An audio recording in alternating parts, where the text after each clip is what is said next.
అందరికీ నమస్కారం. కవిసింహ శతావధాని చిత్రకవి శ్రీ పోకూరి కాశీపతి గారి తారంగధరీయం కావ్య పఠనం. ఈ కావ్య పఠనాన్ని శ్రీ నూతలపాటి వెంకటరత్న శర్మ గారు ధారావాహికంగా ప్రసంగిస్తున్నారు. ఈరోజు 42వ ప్రసంగం చేస్తున్నారు. శ్రీ శర్మ గారికి స్వాగతం. నమస్తే. అమర సంగతముగా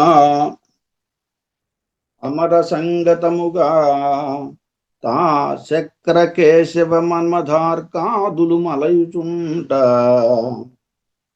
దైత్యాన్వితంబుగా తా విభీషణ బక కర్బురాదులు నెడుగాదుచుంట మహిళాయుతముగాద మాధవీ శారదేంద్రాణి శివాదులు తనరుచుంట ముని సమేతముగాద ఘనత శాండిల్య గాలవ నరదాదులు నర్పుతుంట సద్విజోపేతమనగన సంగుగాద అల భరద్వాజ సుఖ కౌశికాదులుంట బాహరే ఈ మహోద్యానవనము నిన్న తరమే మా బోటి చెలులకి ధరణి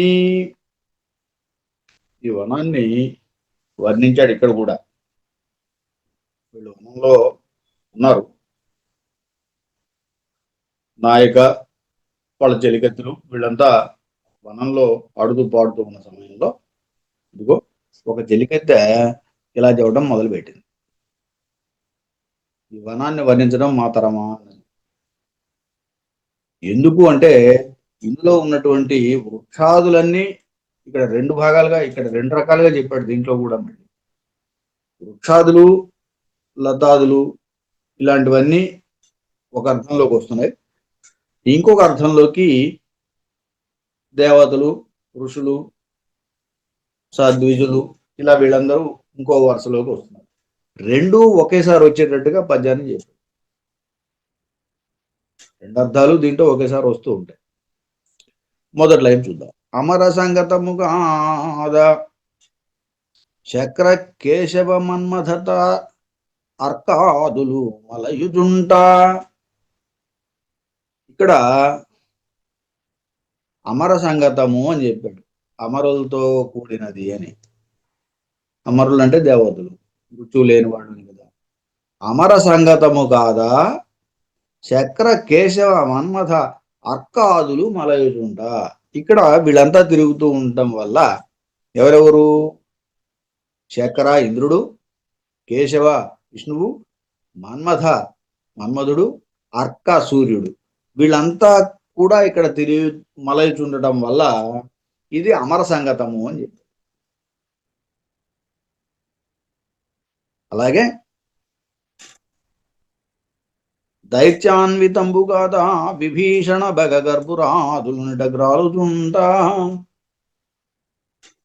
ఇక్కడ దైత్యులతో కూడినది అన్నది. దైత్యులు అంటే రాక్షసులు, రాక్షసులతో కూడింది అని కూడా చెప్పాడు. ఎవరెవరా రాక్షసులు అంటే విభీషణ, బక, కర్బురాదులు ఇటగ్రాలుతుంట. ఇక్కడ వీళ్ళంతా ఉన్నారు కాబట్టి అని. కాబట్టి వీళ్ళంతా ఇక్కడ ఉన్నారు కాబట్టి దీన్ని దైత్యాన్వితము అని కూడా అన్నాడు. దీన్ని ఈ అడవిని, ఈ వనాన్ని కిమీరుడు, కర్బురుడు అంటే కిమీరుడు, కర్బురాదులు, కిమీరుడు మొదలైనటువంటి రాక్షసుడు. మహిళాయుతముగాద మాధవీ శారదేంద్రాణి శివాదులు తనరుచుంట.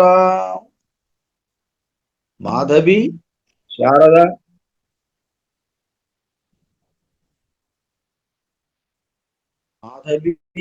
శారద, ఇంద్రాణి. ఇంద్రాణి అంటే ఇంద్రుని భార్య శచీదేవి. మాధవి అంటే లక్ష్మీదేవి. శారద అంటే శారద వాణి. శివాదులు, శివ, పార్వతి మొదలైన వాళ్ళంతా ఉండటం వల్ల ఇది మహిళాయుతము కాదా, మహిళలతో కూడినది అని. ముని సమేతముగా ఘనత శాండిల్య గాలవ నరదాదులెలర్పుతుంట. ఇక్కడ ముని సమేతము కూడా అన్నాడు, మునులతో కూడింది. ఎలా? ఎవరెవరు వీళ్ళు? శాండిల్య, గాలవ, నారద మొదలైనటువంటి వాళ్ళు ఈ మహర్షులు. శాండిల్యుడు, నారదుడు, అలాగే గాలవుడు, ఇలాంటి మహర్షులంతా కూడా ఇక్కడ ఉన్నారు కాబట్టి, ఇక్కడ ఎలర్పుతూ తిరుగుతూ ఉన్నారు కాబట్టి ఇది ముని సమేతము కాదా? సద్విజోపేతమనగన సంగుగాద అల భరద్వాజ శుక కౌశికాదులుంట. ఇక్కడ భరద్వాజుడు, శుకుడు, కౌశికుడు మొదలైన వాళ్ళు ఉండటం వల్ల ఇది సద్విజోపేతము అన్నది. సద్విజోపేతమగునే సంగుగాద అల భరద్వాజ శుక కౌశికాదులు ఉంట. శుకుడు, భరద్వాజుడు, కౌశికుడు వీళ్ళు ఉండటం వల్ల ఇది సద్విజోపేతము అన్నాడు. బాహవరే ఈ మహోద్యాన వనము నిన్న తరమే. ఇదిగో ఇంత గొప్పదైనటువంటి వనాన్ని వర్ణించడం మా తరమే, మా బోటి చెల్లులకు ధరణి తరుణి. ఈ ధరణి మీద మా బోటి వాళ్లకు చెల్లులకు ఇది వర్ణించడం సాధ్యమా తరుణి అని వాళ్ళు ఆ చెలికత్తెల్లో పార్వతి కథలో పార్వతికి, చంద్రుడి కథలో తారకి, అలాగే మూడో కథలో చిత్రాంగికి చెప్తున్నారు అని. అయితే ఇక్కడ ఏంటంటే ఈ సుఖభరద్వాజుడు, కౌశికుడు ఇలాంటి వాళ్ళంతా కూడా శివుడి కథలోకో చంద్రుడి కథలోకో రారు. అక్కడ వాళ్ళు లేరు ఆ సమయానికి. అందువల్ల అది తర్వాత కథలకు రావాల్సిందే. కాబట్టి అది చిత్రాంగి కథకైతే అది సరిపోతుంది, కానీ శివుడు లాంటి కథలకి దాన్ని వదిలిపెట్టాల్సిన అవసరం ఉంటుంది ఆ అర్థంలో. రెండో అర్థం అయితే ఉన్నది. రెండో అర్థం ఎలా తీసుకోవాలి అనేది ఇప్పుడు మళ్ళీ చూద్దాం. ఒక అర్థాన్ని చూసాం, రెండో అర్థాన్ని ఎలా చూడాలంటే అమర సంగతముగాదా శక్ర కేశవ మన్మధార్కాదులు మలయుచుంట. ఇక్కడ వృక్షాల పేర్లు, ఇందాకేమో దేవతలు, రాక్షసులు ఇలా ఆ వరుసంతా చెప్పుకుంటూ వెళ్ళిపోయాం. అది ఒక వరుస, ఒక అర్థం. ఇంకొక అర్థం ఏమున్నది అనేది ఇక్కడ చెప్పదలుచుకున్నది ఏంటంటే శక్ర అంటే మద్ది చెట్టు, కేశవ అంటే పొన్న చెట్టు, మన్మథ అంటే వెలగ చెట్టు, అర్క అంటే జిల్లేడు చెట్టు. పైకి ఇప్పుడు చక్ర అంటే ఇంద్రుడు అని చెబుతున్నాం, కానీ ఇక్కడికి వచ్చేసరికి చెట్ల దగ్గరికి వచ్చేసరికి చక్ర అంటే మద్ది చెట్టు, కేశవ అంటే విష్ణు అని చెబుతున్నాం, కేశవ అంటే ఇక్కడ పొన్న చెట్టు, మన్మథ అంటే మన్మధుడు అని చెప్పాము ఇందాక, ఇప్పుడు వెలగ చెట్టు అని చెబుతున్నాం. అర్క అన్నప్పుడు సూర్యుడు అని చెప్పాం, ఇక్కడ జిల్లేడు జిల్లేడు చెట్టు. ఇవి మొదలైనటువంటి చెట్లన్నీ కూడా ఇక్కడ వ్యాపించి ఉండటం వల్ల పొగడ చెట్లతో సంగతము కాదా, కూడుకున్నది కాదా అని. అమర చెట్టు, అమర అంటే పొగడ చెట్టు, అందుకని ఇన్ని చెట్లతో సంగతమైనది కూడుకున్నది కాదా ఈ వనము అని. అంటే ఆ వనంలో ఇన్ని చెట్లు ఉన్నాయి, ఇన్ని రకాలైన చెట్లు ఉన్నాయి. అలాగే విభీషణ అంటే కిక్కసపు చెట్టు, కిక్కస కసవు చెట్టు. బక అంటే బక పుష్పపు చెట్లు, బక పుష్పాలు ఉంటాయట. కర్పూర అంటే కలిగొట్టు చెట్లు. ఇవి మొదలైనవి. ఇక్కడ విభీషణ, బక, కర్పూర ఇక్కడ ఉండటం వల్ల దైత్యాన్యుతంబు. దైత్యం అంటే చండం అనేటువంటి ఒక ఔషధి విశేషం అంట, దాంతో కూడుకున్నది కదా ఈ చెట్ల వరుసది. విభీషణ అంటేనేమో ఒక చెట్టు. ఏమిటది విభీషణం అంటే? విభీషణ, బక, కర్బూరాలు. విభీషణ అంటే కిక్కస కసవు అన్నాడు, బక అంటే బక పుష్పము, బక చెట్టు అన్నాడు, అలాగే కర్పూరం అంటే కలిగొట్టు చెట్టు అన్నాడు. ఇలా దైత్య అంటే చండం అనే ఔషధి అన్నాడు. వీటన్నిటితోటి కలిసింది కాబట్టి ఈ వనము దైత్యాన్వితము అన్నాడు. అలాగే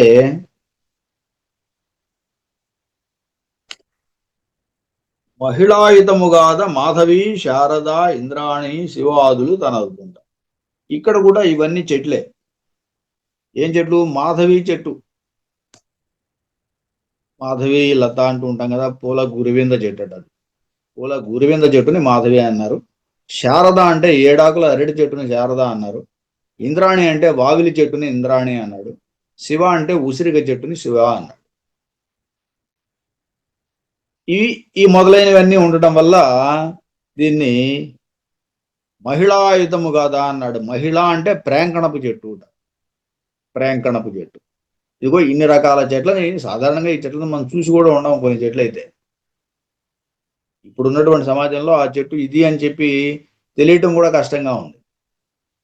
దాని మీద మనకు ఆ నాలెడ్జి వెళ్ళిపోయింది. ఇప్పుడు ఈయన ప్రేంకణపు చెట్టు అన్నాడు. ఆ చెట్టు ఎలా ఉంటుందో తెలియదు. మహిళా చెట్లతో ప్రేంకణపు చెట్టు అన్నాడు. మహిళా చెట్టు అంటే ప్రేంకణపు చెట్లతో కూడుకుని ఉన్నది అని ఆ లైన్కి అర్థం ఏమిటి? మహిళాయుతము కాద మాధవి శారద ఇంద్రాణి శివాదులు తనరుతుందా. వీళ్ళంతా ఉండటం వల్ల, ఇన్ని రకాల చెట్లు ఉండటం వల్ల. మాధవి అంటే సాధారణంగా మాధవి లత అంటూ ఉంటాం, పూల గురువింద చెట్టు అది. శారద అంటే ఏడాకుల అరటి చెట్టు, ఇంద్రాణి అంటే వాగులి చెట్టు, శివ అంటే ఉసిరి చెట్టు. ఇలాంటి వాటితో కూడింది కదా అని ఇలా దీనికి సంబంధించి. అలాగే తర్వాత ఏముంది? ముని సమేత గాథ ఘనత శాండిల్యగాలవ నారదాదులు ఎలర్పుతుంటారు. ఇక్కడ ఇవేమున్నాయో చూద్దాం. శాండిల్యం అంటే మారేడు చెట్టు, గాలవ అంటే లొద్దుకు చెట్టు, నారద అంటే నారింజ చెట్టు, ఈ మొదలైన చెట్లు. సరే, ముని సమేతం అన్నాడు కదా. ముని అంటే కూడా అగిసె చెట్టు. వీటన్నిటితోటి సమేతమైనదిగా కనిపిస్తోంది ఈ అడవి అని, ఈ వనము అని. ఆ వనాన్ని గురించి, వనంలో ఉన్న చెట్లను గురించి కదా చెబుతున్నది. ఆ చెట్లలో ఇవన్నీ ఉన్నాయి అని. గాలవ అంటే లొద్దుకు చెట్టు, శాండిల్యం అంటే మారేడు చెట్టు, నారద అంటే నారింజ చెట్టు, ముని అంటే అగసె చెట్టు. ఆ రకంగా ఇక్కడ ముని సమేతము కాదా ఘనత శాండిల్య గాలవ నారదాదులు ఎలర్పుతుంటారు.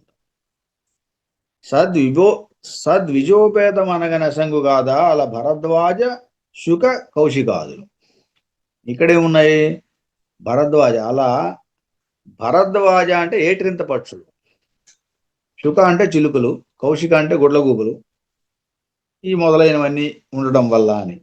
సత్ శ్రేష్టమైన ద్విజయోపేతం అంటే పక్షులతో కూడింది అని. ద్విజ అంటే పక్షులు, ద్విజ అనే దానికి పక్షులు అనే అర్థం కూడా ఉంది. ఆవిడ ద్విజయోపేతం అంటే పక్షులతో కూడింది అని. ఆ రకంగా ఒప్పుతోంది కదా ఈ వనము అని. ఇలా రెండు అర్థాలతోటి ఈ పద్యాన్ని చెప్పడం జరిగింది. ఇందులో అటువంటి వనాన్ని వర్ణించడం అవసరం అని చెప్పేసి ఈ చరిత్రలు అంటున్నారు. దీని యొక్క విశేషం ఇది. ఎలా చెప్పాలి? ఒక్కొక్కటి చెప్పాడు ఆయన ఇందాక. అందుకే మొదటి వరుస అంతా మహర్షులు, రాక్షసులు, దేవతలు అలా చెప్పుకుంటూ వచ్చేసాం. రెండో వరుసలో అన్ని చెట్లు అని చెప్పుకుంటూ వచ్చాం. ఇప్పుడు రెండు వరుసలుగా చెబితే కానీ ఆ పద్యం పూర్తయినట్టు. ఒకే లైన్లో రెండు అర్థాలు వస్తున్నాయి, ఒకే పాదం రెండు అర్థాలు.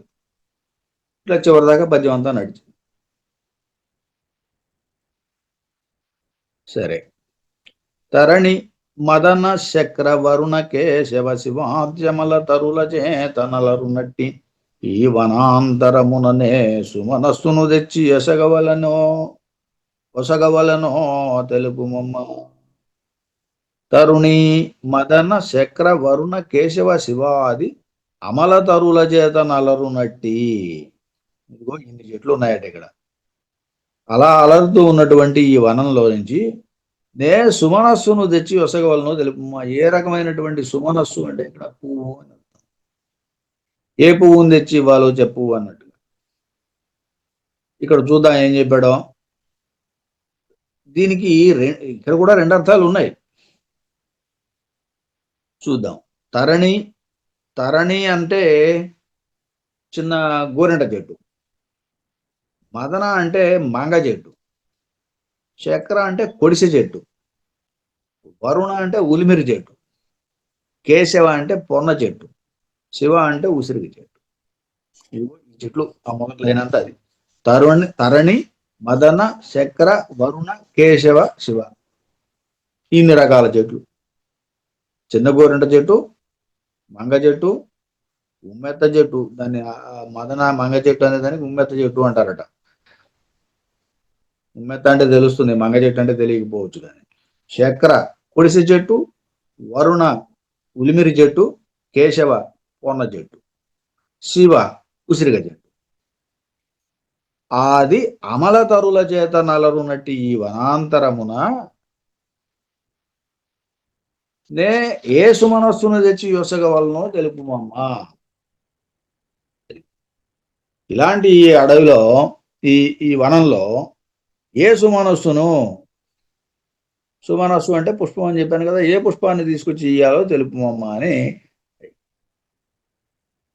ఇది ఒక అర్థం.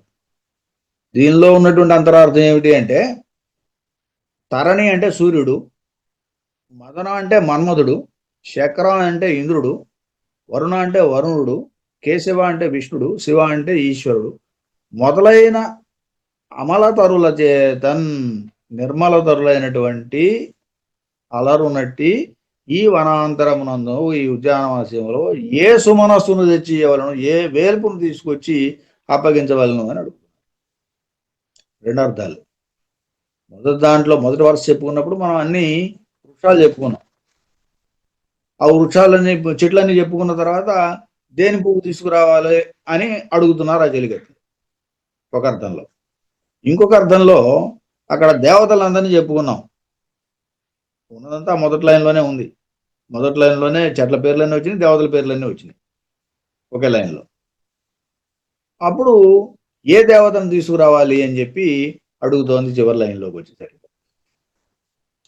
తరణి అంటే సూర్యుడు, మదన మన్మధుడు, శకర అంటే ఇంద్రుడు, వరుణ అంటే వరుణుడు, కేశవ అంటే విష్ణువు, శివ అంటే శివుడు.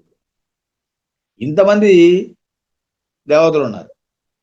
ఈ వనాంతరమున ఏ సుమనస్సును తెచ్చి యుసగవలను అన్న దగ్గర, సుమనస్సు అంటేనేమో పువ్వుని ఒక అర్థం ఉంది, దేవతలను ఒక అర్థం ఉంది.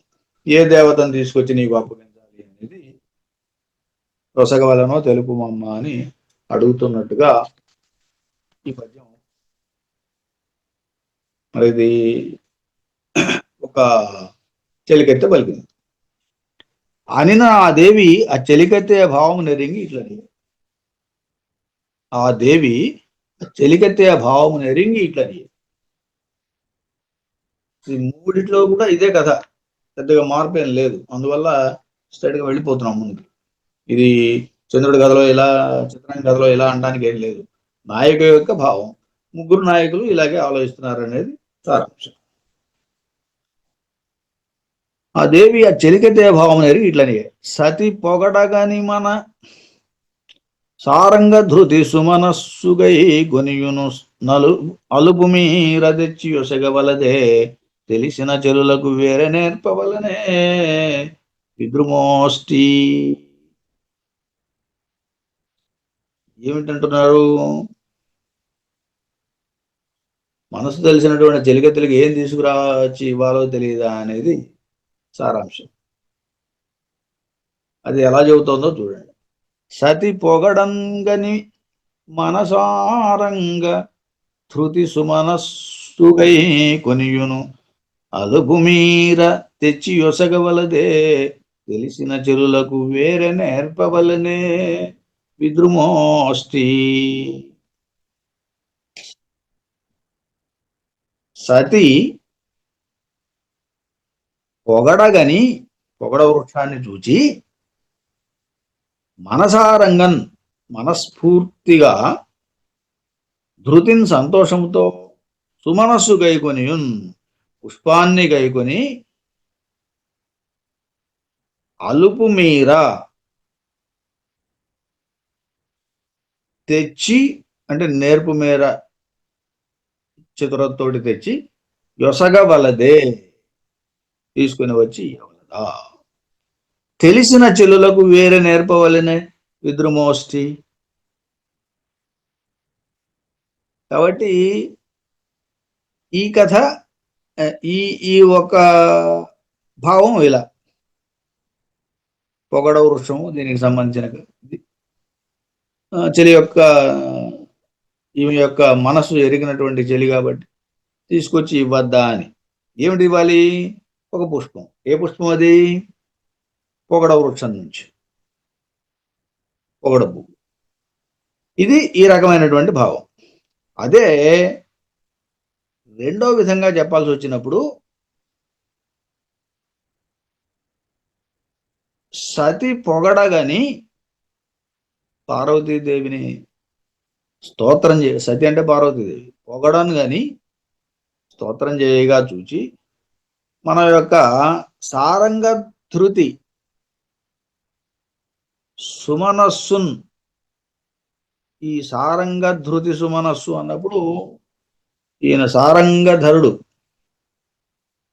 శంకరుడు, శివుడు పరంగా. చంద్రుడి పరంగా వచ్చినప్పుడు చంద్రుడు, సారంగధర రాజు పరంగా వచ్చినప్పుడు సారంగధరుడు. ఇలా ఇక్కడ శంకరుడు అనే వేల్పు సారంగ ధృతి సుమనస్సు గైకొనియున్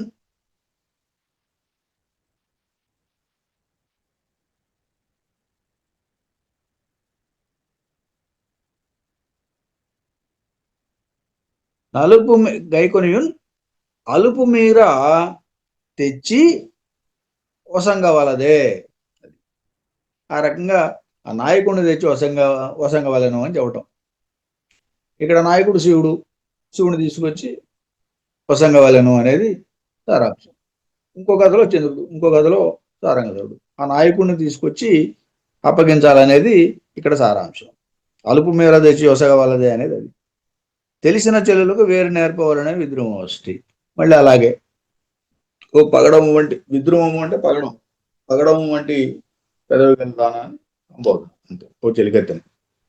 కాబట్టి ఏ కథలో అయినా శివుడి కథలో అయితే శివుని తీసుకొచ్చి అప్పగించాలని, చంద్రుడి కథలో చంద్రుడిని తీసుకొచ్చి అప్పగించాలని, అలాగే సారంగధరుడి కథలో సారంగధరుడిని తీసుకొచ్చి అప్పగించాలనేది సారాంశం. సతి పొగడగనమని గని మన సారంగధృతి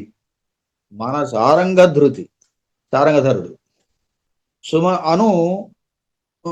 సుమనస్సు గైకొని, అటువంటి సుమనస్సు, మంచి మనసు కలిగిన వాడిని కైకొని తీసుకుని అలుపు మేర తెచ్చి వసగవలదే. ఏ రకమైన శ్రమ లేకుండా తీసుకొచ్చి అప్పగించాలి కదా. ఎందుకంటే మనసు తెలుసు కాబట్టి, మనసు తెలిసిన చెలికత్తెలు చేయాల్సిన పని ఇది అని. చెట్ల పరంగా చెప్పినప్పుడు పొగడ పువ్వు అని చెప్పుకున్నాం, అంతవరకే. అది ముగ్గురికి వర్తిస్తుంది, 3 కథల్లోనూ వర్తిస్తుంది. కాకపోతే ఇలా చెప్పుకున్నప్పుడు ఒక కథలో శివుడికి సంబంధించింది కాబట్టి శివుడు నాయకుడు అయ్యాడు, శివుడిని తీసుకొచ్చి అప్పగించమని. ఇంకో కథలో చంద్రుడు నాయకుడు కాబట్టి చంద్రుడిని తీసుకొచ్చి అప్పగించమని. మూడో దాంట్లో సారంగధరుడు నాయకుడు కాబట్టి సారంగధరుడిని తీసుకొచ్చి అప్పగించమని చెప్తారు.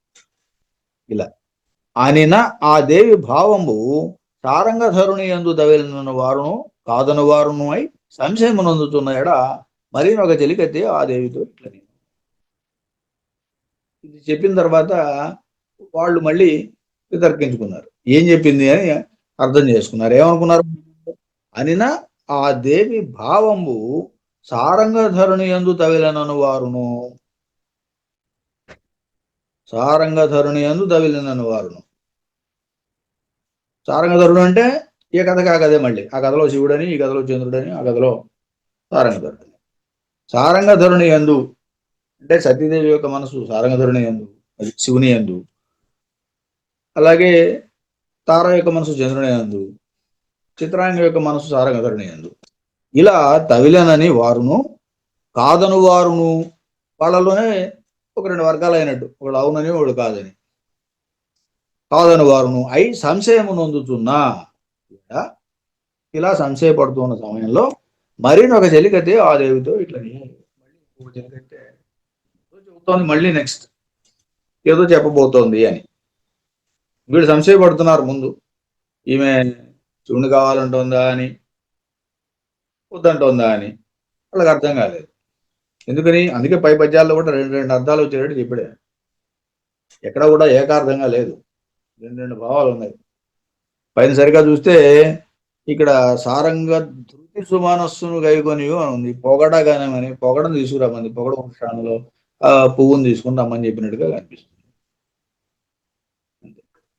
ఇలా రెండు అర్థాలు ఉండేటట్టుగా చెప్పడం వల్ల వాళ్ళు కొంత సంశయపడుతున్నారు అనేది చెలికత్తెల ఇది చూస్తే తెలుస్తోంది. అప్పుడు చివరికి ఒక చెలికత్తె మాత్రం ఏదో చెప్పడానికి సిద్ధమై ముందుకు వచ్చింది. ఇక్కడ వృషభగత రగడ, ఈ దేవి సఖుల యొక్క సంవాదం వృషభగతి రగడలో చెప్పాడు. ఇక్కడ నుంచి చందో వైవిధ్యం ఉన్నది. దీన్ని రేపు చూద్దాం. స్వస్తి. శ్రీ పోకూరి కాశీపతి గారి సారంగధరీయం కావ్య పఠనం చేసిన శ్రీ నూతలపాటి వెంకటేశ్వర శర్మ గారికి ధన్యవాదాలు.